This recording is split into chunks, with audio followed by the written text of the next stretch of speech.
नमस्कार। ज्योतिषाचार्य च्यानलमा यहाँलाई हार्दिक स्वागत छ।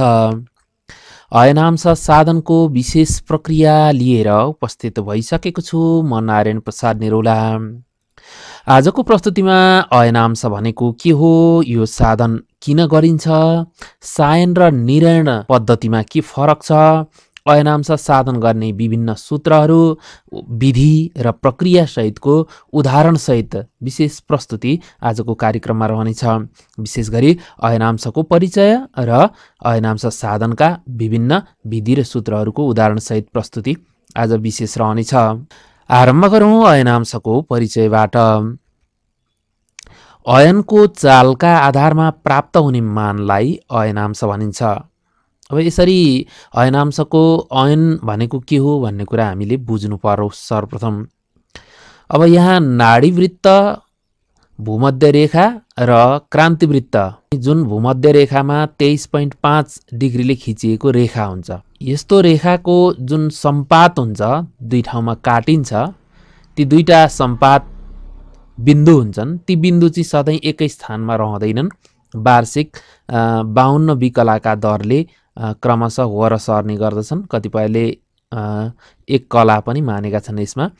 र यो क्रम कस्तो हुन्छ भन्ने कुरा चाहिँ हामीले यो चित्रमा हेरेर पनि हामीले नाडीवृत्त र क्रान्तिवृत्तको बारेमा हामीले जान्न सक्छौँ। यो नाडीवृत्त यो चाहिँ भूमध्य रेखाको वरिपरि यो खिचिएको जुन वृत्त हुन्छ त्यसलाई नाडीवृत्त भनिन्छ। यो मध्यम बिन्दु हुन्छ भने यो क्रान्तिवृत्त भनेको चाहिँ यो हो, यो जुन चाहिँ यो नाडीवृत्तमा 23.5 डिग्रीको कोणले खिचिएको जुन यो क्रान्तिवृत्त हुन्छ, यो नाडी र क्रान्तिवृत्त यी बीचमा अन्तर आउँछ 23.5 को यो अन्तर हुन्छ। र यो क्रान्तिवृत्तमा सूर्य हिँडिरहेको हुन्छ। यहाँ नक्षत्रहरू र राशिहरू पनि यही क्रान्तिवृत्तमा निर्धारण गरिएका हुन्छन् र यसैमा सूर्य पनि हिँडिरहेको हुन्छ। हाम्रो सूर्य हिँड्ने क्रम पनि यसैमा हुन्छ र भचक्र सूर्य यो क्रमले यसरी घुमिरहेका हुन्छन् भने भचक्र यो दायाँ क्रमले के अरे पश्चिमाभिमुखी भएर घुमिरहन्छ भने ग्रहहरू पूर्वाभिमुखी भएर घुमिरहन्छन्। यसरी यो क्रमशः निरन्तर चलिरहन्छ। यसलाई यो पृथ्वी सम्झौँ हामीले। यो आकाश वृत्तमा पनि टोटल परिकल्पना गरिएको छ र यो पृथ्वीमा पनि परिकल्पना गरिएको छ, यी दुईटै वृत्तलाई। र हामीले आकाशमा पनि राख्न सक्छौँ यो र यो पृथ्वीमा पनि राख्न सक्छौँ। हामीले यो गोलमा, भूगोलमा पनि पृथ्वीको चित्रमा पनि हामीले राख्न सक्छौँ। यो के हो? अब यी दुईटा यहाँ बिन्दुहरू दिएको छन्। एउटा यहाँ हरियो दिएको छ, यो वसन्त सम्पात, यो रातो दिएको छ शरद सम्पात। यहाँ शरद र वसन्त सम्पात भन्नुको मतलब चाहिँ जब सूर्य यो बिन्दुमा आइपुग्छन्, यो नाडीवृत्तको र यो क्रान्तिवृत्तको यो बिन्दुमा आउँदाखेरि शरद सम्पात भनेको चाहिँ यो शरदको चाहिँ सङ्क्रान्ति हुन्छ, कार्तिकको सङ्क्रान्ति हुन्छ भने यहाँनिर आउँदाखेरि वैशाखको सङ्क्रान्ति हुन्छ। यसलाई चाहिँ विषुवत दिन पनि भनिन्छ। र अब यो दिन अर्थात् यो बिन्दु छ, यो बिन्दु चाहिँ सधैँ एकै ठाउँमा यो रहिरहँदैन। किन भन्दा अब यो घुम्ने यहाँ चाहिँ यो भवृत्तको चालले गर्दाखेरि यो क्रान्तिवृत्तको चाल यो निरन्तर एउटै रहँदैन। यो चाहिँ मध्यममानले यहाँ देखाइयो, कहिले अलि यता कहिले उता, यसरी चाहिँ यो 27 डिग्री यता 27 डिग्री उता चलिरहन्छ भन्ने कुरा चाहिँ सूर्य सिद्धान्तमा बताइएको छ। त्यसका आधारमा यो निरन्तर यता र उता यो चलिरहन्छ। यसरी यता पनि आउँछ र यो यता पनि आउँछ, यो चलिरहन्छ। यसरी चल्दै गर्दा अहिले हालको वर्तमानको स्थितिमा के भइरहेछ भन्दा अलिकति खस्किएर यो चाहिँ यो चाल कति अहिले 24 अंशको खस्किएर ओर आइसकिरहेछ। भन्नुको मतलब अहिले वैशाख 1 गते वैशाख सङ्क्रान्ति हुनुभन्दा 24 दिन अगाडि के हुन्छ भन्दाखेरि दृश्य सूर्य हुन्छ, आकाशमा सूर्य देखिन्छ। भन्नुको मतलब यो चाहिँ यो सम्पात बिन्दु चाहिँ ओर आएको छ भन्ने कुरा यसबाट हामीले पुष्टि गर्न सक्छौँ। अर्थात् यो वसन्त सम्पात चाहिँ के छ, अलिकति अब यहाँ त्यो वसन्त सम्पात सर्दै गर्दा यो सम्पात त यो यता सर्दाखेरि यो पनि अलिकति यता सर्छ भनौँ, यो अलिकति यता सर्दाखेरि यो यता सर्ने भयो। यसैले गर्दाखेरि 24 दिनको यहाँ अन्तर देखिन्छ। यो चाहिँ यो प्रत्येक वर्षमा 52 विकलाले सर्छ भनेर बताइएको छ र एक कला पनि कसैले मानेका छन्।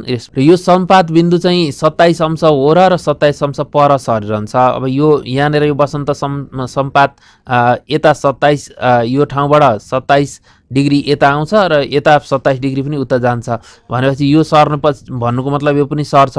सूर्य सिद्धान्तमा यो 27 डिग्री यसरी सर्छ, यता सर्छ भनेर बताइएको छ। यो क्रमले यो सर्ने चाहिँ क्रम वार्षिक रूपमा 52 विकलाका दरले यो मध्यमानले लगभग यसमा सर्छ। त्यसपछिबाट हाल अब यो बिन्दु 24 अंश हो र सरेको छ भने यो वसन्त सम्पात अलिकति हो र सरिसकेको छ। वैशाख सङ्क्रान्ति भन्दा हुनुभन्दा अहिले अब यो निरयणको सङ्क्रान्ति भन्दा सायन सङ्क्रान्तिको चाहिँ के छ 24 डिग्री ओर छ।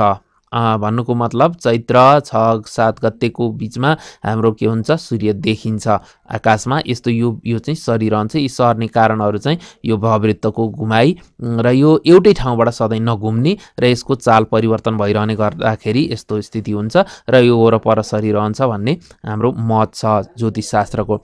अब यो सम्पात बिन्दु वर सर्दाखेरि निरयण सङ्क्रान्तिको 24 दिन अगाडि नै सूर्यले राशि परिवर्तन गरेको दृश्य देख्न सकिन्छ। यही कुरा नि हो जुन वसन्त सम्पात यो वर सर्छ, यही सरिरहेको छ र अहिलेको चाहिँ 24 डिग्री यतापट्टि सरेको छ।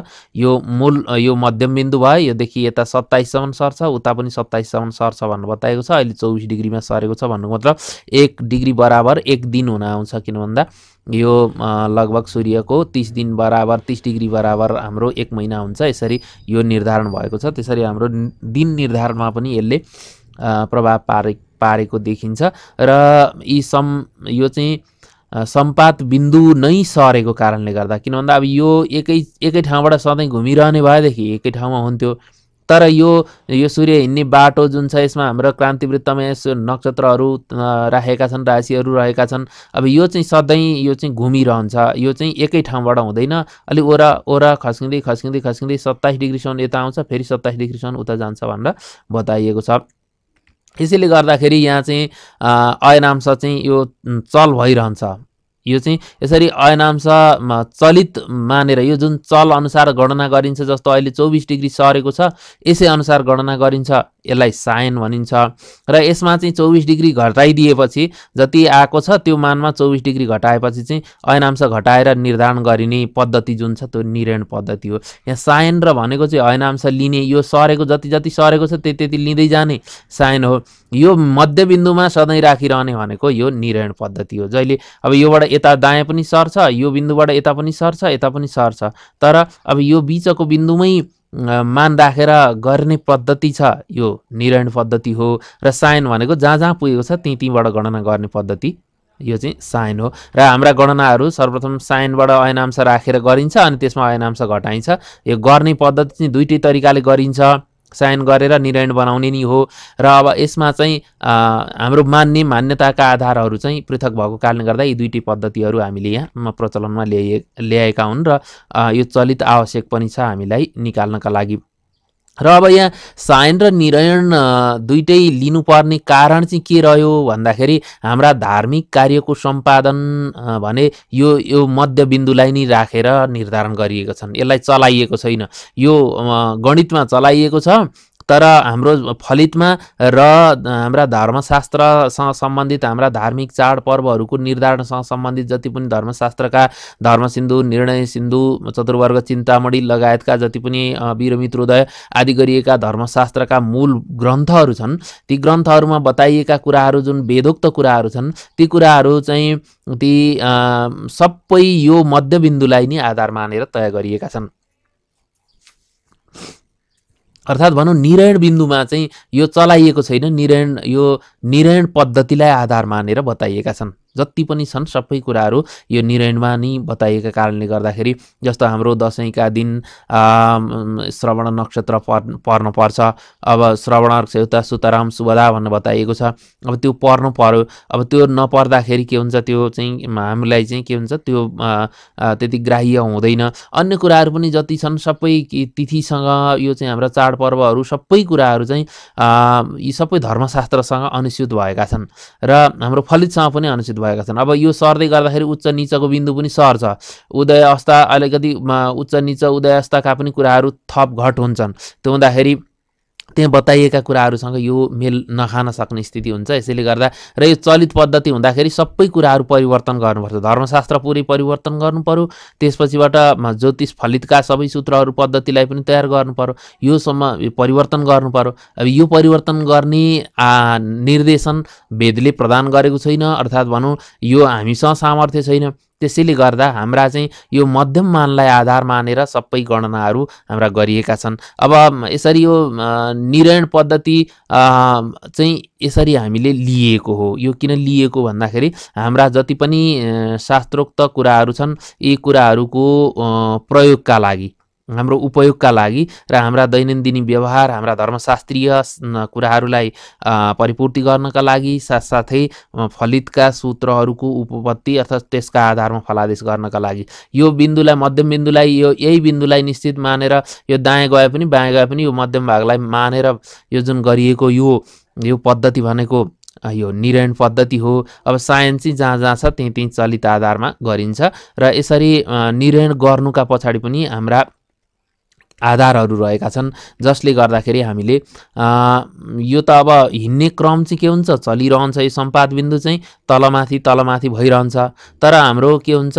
व्यवहार चलाउनको लागि चाहिँ एउटा मध्यम बिन्दु नै चाहिन्छ। त्यसैले गर्दा व्यवहारमा निर्णय बिन्दुलाई चाहिँ यो मध्यम अवस्थामा रहेका यी दुईटा बिन्दुलाई चाहिँ मूल रूपमा मानेर हाम्रो चाहिँ धर्मशास्त्रीय व्यवस्थाहरू गरिएको छ। जस्तो सङ्क्रान्तिमा दान पुण्यका कर्महरू गर्नु भनेर अब यसमा चाहिँ निर्णयमा बताएको छ, साइनमा भन्ने बताइएको छैन। साइन तलमाथि भइरहन्छ। अब निर्णय के हुन्छ, निर्णय फिक्स्ड हुन्छ जहिले पनि। त्यसै गरी यो फिक्स्ड भनेको निश्चित आधारलाई मानेर तयार गरिएको यो बिन्दु चाहिँ यो के हो भन्दाखेरि साइन र यो निर्णयको बिन्दु हो। र अब साइन र निर्णयमा यही फरक भएको कारणले गर्दाखेरि केही समय अगाडि यो महिना परिवर्तनका कुराहरू पनि आएका थिए र त्यसमा चाहिँ 1 महिनालाई ल्याप्स गर्ने अर्थात् त्यसलाई चाहिँ छोडिदिने, अधिमासको समयलाई चाहिँ छोडिदिने भनेर पनि कुरा आएको थियो। त्यहाँ अधिमास छोड्दै गर्दाखेरि फेरि 6 दिन 24 अंशको न अन्तर छ, 6 अंशको त अन्तर छैन। त्यसरी त्यो गरेर 1 महिनालाई ग्याबिङ गरे पनि तर त्यसरी 1 महिना ग्याबिङ गर्नुपर्ने व्यवस्था शास्त्रमा चाहिँ उल्लेख छैन।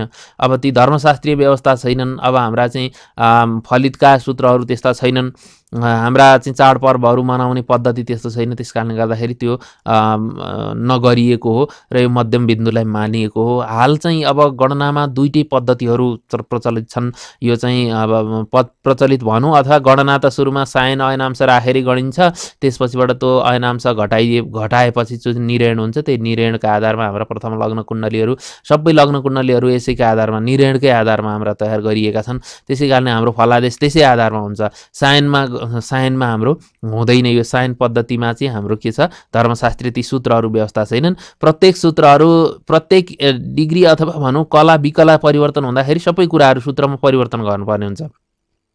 त्यसै कारणले गर्दा यो नगरेको। चलबिन्दु वा निर्णयलाई मान्ने हो भने धर्मशास्त्रको सम्पूर्ण व्यवस्था, फलितका व्यवस्था नै परिमार्जन गर्नुपर्छ। अब यसरी परिमार्जन गर्दाखेरि परिमार्जन गर्नका लागि आधार के त? अब यो शास्त्रीय व्यवस्था छैन।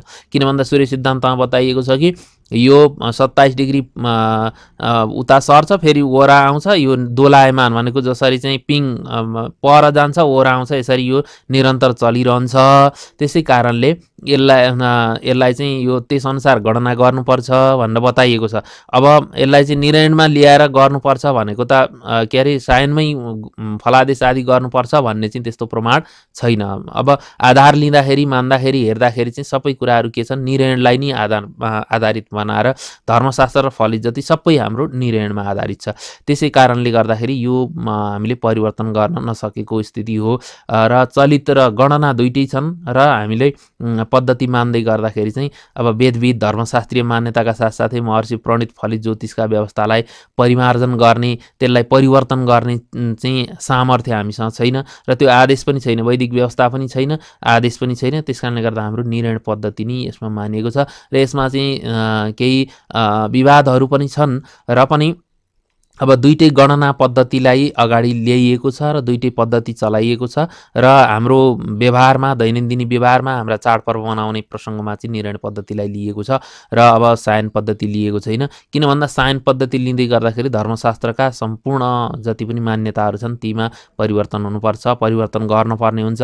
त्यो गर्न सक्ने व्यवस्था र सामर्थ्य हामीसँग छैन। किन भन्दा प्रत्येक पल परिवर्तन भइरहन्छ। यो त किन भन्दा अब विकलाका दरले वार्षिक रूपमा लगभग 1 कलानी यो सर्दै जान्छ भने त्यो सर्दै गरेको अवस्थालाई नै आधार मानेर फेरि बनाउनुपर्छ। 1 वर्ष बनायो, अर्को वर्ष फेरि अर्का धर्मशास्त्र बनाउनु भनेपछि यत्र धर्मशास्त्रहरूले बनाएका ती सूत्रहरू त अहिले यसरी यो निश्चित बिन्दुलाई मानेर बनाएका सूत्रहरू त अहिले त्यसमा कतिपय कुराहरूमा बाजिएका छन् भने अब हामीले प्रत्येक चाहिँ यो चाहिँ कोणको बनाउँदै गर्दाखेरि अथवा त्यो दिँदाखेरि के हुन्छ त्यसमा झनै चाहिँ के हुन्छ एउटा एकरूपता आउँदैन, एउटै अवस्था आउँदैन। त्यसकारणले गर्दा यसमा यो मध्यममानलाई मानिएको हो र अब गणना चाहिँ दुईटै गरिएको छ र गरिन्छ पनि। यो सर्ने क्रम यसरी चल्छ भन्ने कुरा चाहिँ यो शास्त्रमा रहेको छ र कतिपय समयमा यस्ता विवादहरू पनि बेला बेलामा आउने गरेका छन् र यो चाहिँ वास्तविकता भनेको चाहिँ वास्तविकमा चलेको हो र हाम्रो व्यवस्था के छ, हाम्रो व्यवस्था चाहिँ स्थिरलाई मानेको छ, मध्यम बिन्दुलाई मानेर चलेको कारणले गर्दाखेरि यी परिवर्तन गर्न नसकिने स्थितिमा रहेका हुन्। यो कुरा यो विषयको परिचयमा मैले यति नै गराएँ। अब अयनांश साधनतर्फ लाग्छु। अयनांश साधन गर्ने चाहिँ धेरै तरिकाहरू छन् र धेरैका मत फरक छन्। किन भन्दा त्यो बिन्दु चलायमान भइरहन्छ, त्यो चलायमान हुने बिन्दु पनि कहाँ यही हो निश्चित भनेर कसैले पनि भन्न सक्दैन। किन भन्दा यो हिँडिरहने भएको कारणले गर्दा संसार यो सबै ब्रह्माण्डमा नि सबै कुराहरू चलायमान रहने भएको कारणले गर्दा एउटै स्थिर बिन्दुलाई मान्न सक्ने स्थिति छैन। त्यसै कारणले गर्दाखेरि यसको निकाल्ने प्रक्रिया पद्धतिहरूमा पनि भिन्न भिन्न मतहरू रहेका छन्। यो प्रस्तुतिमा हामी चाहिँ आज यो सूर्य सिद्धान्तीय यो संशोधित अयनांश साधन अनि ग्रह लागवीय र केतकरीय, ग्रह लागवमा बताएको र केतकरले बताएका चाहिँ 3वटा यो चाहिँ अयनांश साधन गर्ने पद्धति प्रक्रियाहरू उदाहरणसहित आज हामी प्रस्तुत गर्छौँ। अब यसमा चाहिँ अब जस्तो सूर्य सिद्धान्तीय यो संशोधित पद्धति हाम्रो यो नेपालमा प्रचलित छ र नेपालमा नेपाल संस्कृत विश्वविद्यालयबाट निक्लिने पञ्चाङ्गमा यही सूर्य सिद्धान्तीय संशोधित अयनांशलाई प्रयोग गरिएको छ।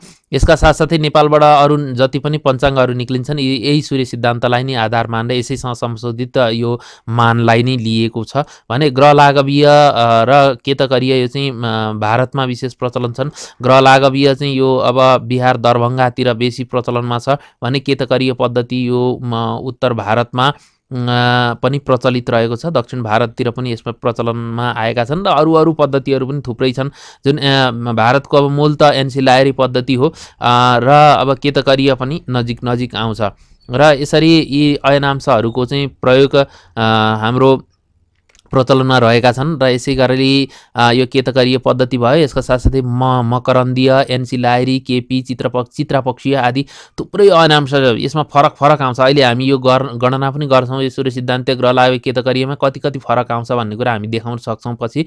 र यसमा चाहिँ के हुन्छ भने आफ्ना प्रक्रियाले गर्ने भएको कारणले गर्दा यसको निश्चित एउटै यही हो भन्ने नभएको कारणले गर्दाखेरि केही अन्तर रहन्छ र आफ्ना सिद्धान्तहरू छन्। यी सिद्धान्त अनुसार पृथक रहन्छ र एउटा सिद्धान्तलाई मानेर हामीले अगाडि बढ्नुपर्ने हुन्छ र पञ्चाङ्ग आदि साधन गर्नुपर्ने हुन्छ। आज तीनटै कुराहरू हामी तीनटा पक्षका बारेमा चाहिँ आज हामी विशेष चर्चा गर्नेछौँ। अब सुरुमा चर्चा गरौँ सूर्य सिद्धान्तीय संशोधित अयनांश साधन कसरी गरिन्छ त। अब यसको बारेमा हामी सुरुमा यसमा चर्चा गरौँ।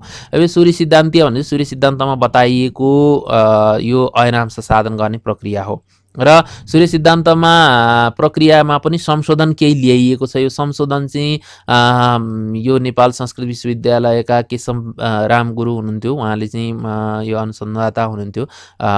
उहाँले केही संशोधन गरेर यो सूत्र तयार गर्नुभएको छ। उहाँ लगायत अरू अन्य विद्वानहरू बसेर यो सूर्य सिद्धान्तलाई संशोधन गरेर, किन भन्दा अब आजको समय सन्दर्भमा आकाशमा देखिने गरी यो चाहिँ गणना गर्नु पर्यो। त्यसै कारणले गर्दा यो साधन गर्ने प्रक्रियाको बारेमा यो सूर्य सिद्धान्तीय संशोधित अयनांश चाहिँ को सूत्रहरू निर्धारण गरिएको छ र यसका आधारबाट हामीले कसरी साधन गर्ने भन्दा सूत्रहरू छन्। यी दुईटा सूत्रका आधारमा यहाँ चाहिँ यो सक्सम्मतमा 1897 घटाउने जति आउँछ त्यो चाहिँ अन्तर हुन्छ, अथवा विक्रम सम्वतमा 2032 घटाइदिने जो त्यो अन्तर आउँछ त्यसलाई अन्तर भन्ने र अन्तर अयनांश निकाल्न चाहिँ यो 23.75519194 मा यो 2.3364457 लाई 143 ले भाग गर्ने, जति आउँछ त्यसलाई अन्तरले गुणन गर्ने र यो 23.75519194 यो चाहिँ जोड दिएपछि हाम्रो अयनांश आउँछ। यो चाहिँ हाम्रो नेपालमा प्रचलनमा रहेको अधिकांश प्रचलनमा रहेको यो पद्धति छ। अब यहाँ उदाहरणको रूपमा मैले विक्रम सम्वत 2078 सालको अयनांश साधन गर्ने प्रक्रिया यहाँ प्रस्तुत गरेको छु। यो सूत्र अनुसार सुरुमा विक्रम सम्वतमा 2032 घटाउनु, यो अन्तर आउँछ। विक्रम सम्वत भनेको 2078 साल हो। यो 78 सालको मा 2032 घटाउँदाखेरि 46 अन्तर आयो। यो अन्तरलाई अब हामीले सूत्र अनुसार राखौँ। अयनांश बराबर कति? 23.75519194 जोड यो 2.3364457 भागा 143 गुना अन्तर। यो अन्तरमान 46 छ। यो सूत्र भयो। यो 46 लाई मैले सूत्रमा राखिदिएँ।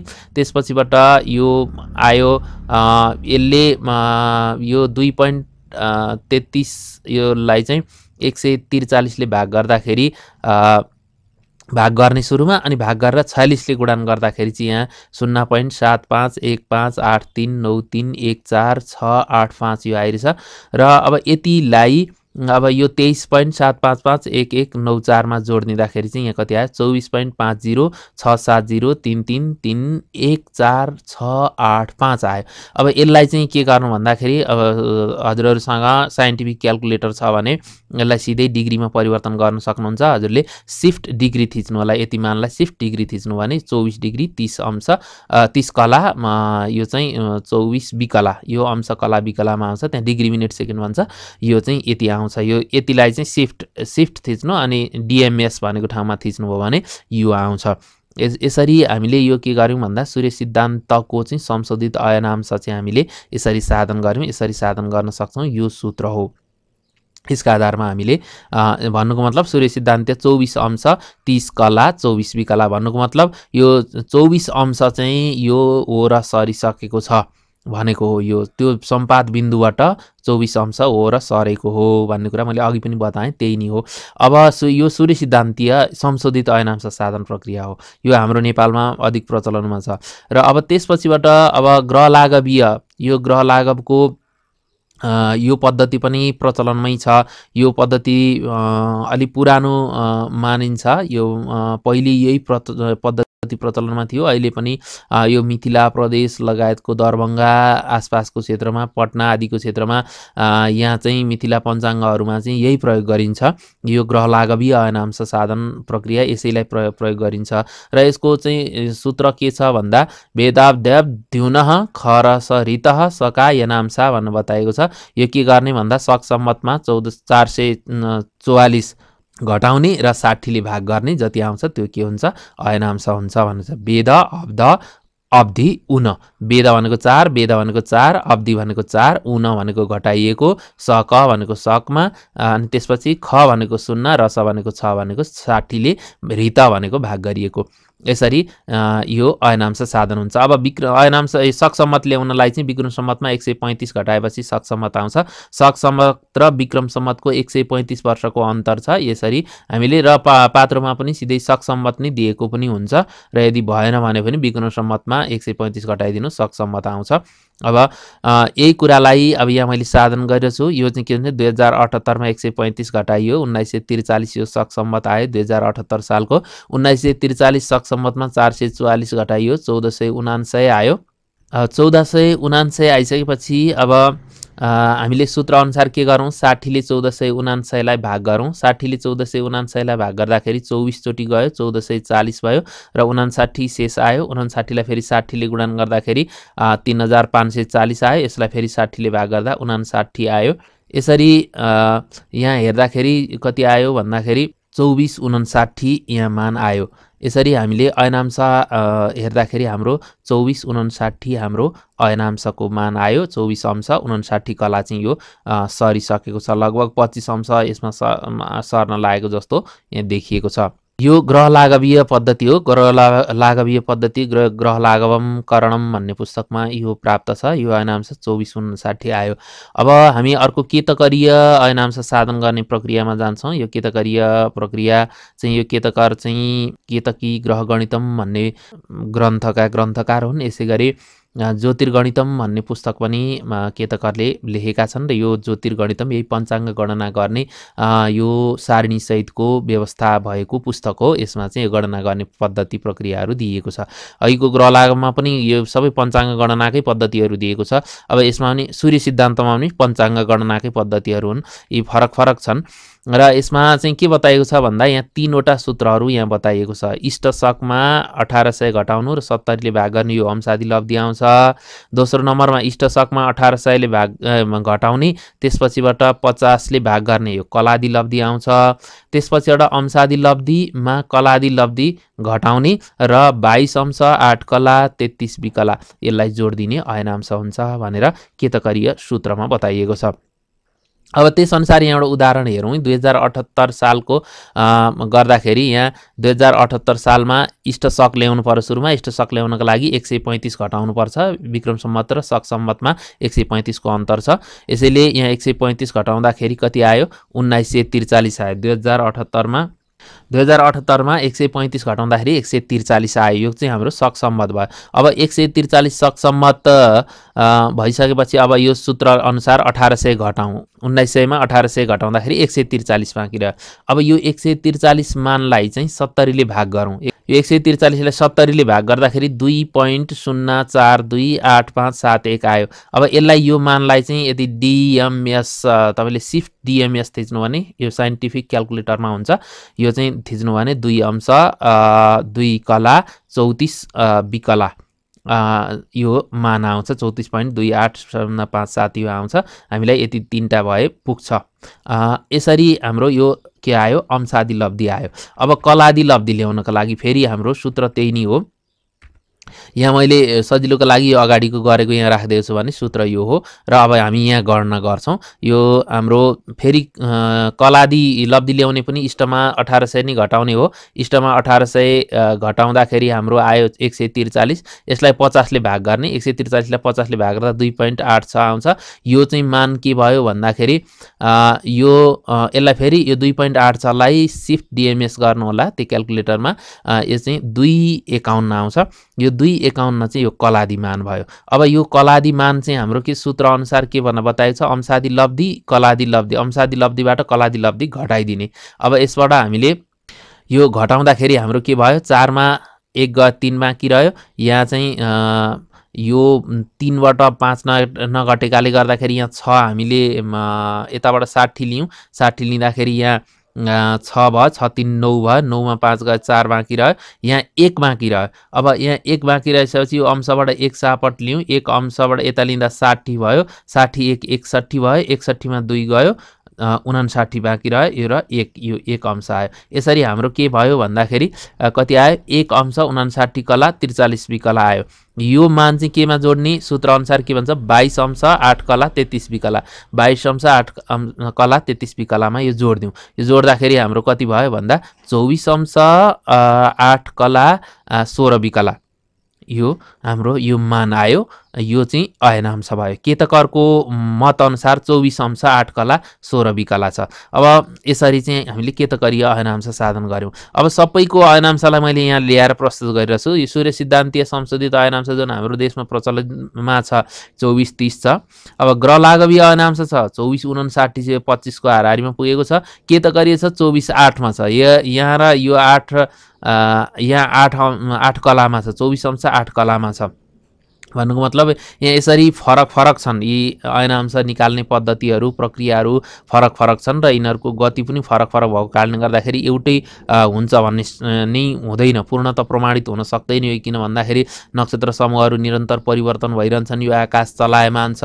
त्यसै कारणले गर्दा यो हिँडिरहने भएको कारणले गर्दाखेरि त्यही पुगेको गणना निकाल्नका लागि अलिकति असहज पनि हुन्छ र साथसाथै यी सिद्धान्तहरू पनि फरक फरक हुन्छन्। अब हामीले चाहिँ विभिन्न सिद्धान्तका आधारबाट चाहिँ यी गणना गर्ने प्रक्रियाहरू गर्नुपर्छ र गरिएको पनि हुन्छ।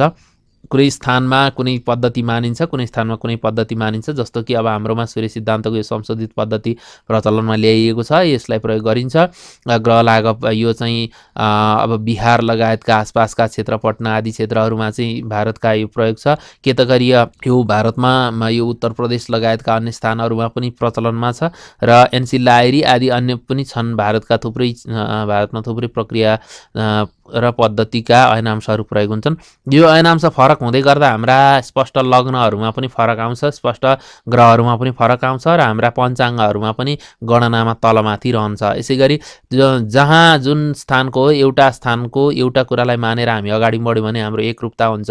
त्यसैले गर्दाखेरि हाम्रो यो एकरूपताका लागि यो तय गरिएको छ। अहिले हालको प्रचलनमा यो हाम्रो सूर्य सिद्धान्तीय संशोधित अयनांशलाई यो मानिएको छ। यसरी हामीले अयनांश साधन गर्न सक्छौँ र अयनांशको बारेमा हामी जान्न सक्छौँ। आजको प्रस्तुति मैले यति नै राखेँ। तपाईँलाई यो प्रस्तुति कस्तो लाग्यो कृपया सल्लाह सुझाव र प्रतिक्रियाका साथसाथै ज्योतिषाचार्य च्यानल सब्सक्राइब गर्न नबिर्सनुहोला। यसका साथसाथै भिडियो कस्तो लाग्दैछ अथवा प्रभावकारी भएको छ कि छैन प्रतिक्रिया पार्टीमा प्रतिक्रिया जनाउन सक्नुहुनेछ र थप कुराहरू केही जिज्ञासा छन् भने पनि त्यहाँ राख्न सक्नुहुनेछ। हाम्रा अन्य भिडियोहरू पनि यही भिडियोको डिस्क्रिप्सनमा दिएको छ। ज्योतिषाचार्य च्यानलमा युट्युबमा गएर पनि तपाईँले हेर्न सक्नुहुन्छ। प्लेलिस्टमा पनि चाहिने छुट्टै फलितका छुट्टै, गणितका छुट्टै, सिद्धान्तका छुट्टै, पर्वहरूका छुट्टै भिडियोहरू प्रस्तुत गरेको छ, त्यहाँ गएर पनि हेर्न सक्नुहुन्छ। आजको प्रस्तुति यति नै राख्दै म नारायण प्रसाद निरुला पनि बिदा हुन चाहन्छु। नमस्कार। भवतु मङ्गलम् जयतु सर्वदा सर्वमङ्गलम् भवतु सर्वदा सर्वमङ्गलम्। ज्योतिषाचार्य ज्योतिषाचार्य